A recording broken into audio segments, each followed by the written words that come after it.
The Danish market is a very interesting market because they're quite sophisticated.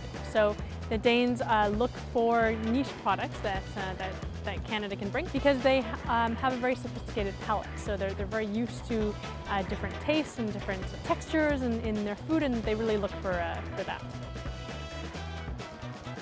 My name's Adeline Grenier. I'm the Senior Trade Commissioner at the Embassy of Canada in Copenhagen.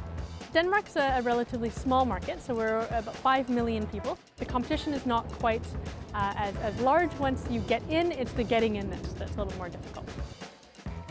Some of the Canadian companies that do the best are ones that already distribute within the EU. So we do suggest, of course, that once they have a distributor in Europe, to also look at the Nordic market, because the Nordic market can be very similar. Labeling, for example, in Denmark requires that there be labels in Danish or a Scandinavian language, which means that products that already sell in Norway or Sweden, for example, could very well easily sell in Denmark.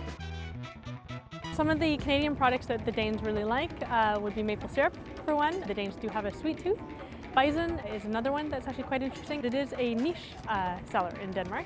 And then lastly is seafood. Seafood's actually one of the biggest ones. So lobster, cold water shrimp, for example, scallops are big sellers in Denmark. I think the blueberries and cranberries are two areas in which a consistent supply would be very welcome, with the help of CETA, of course.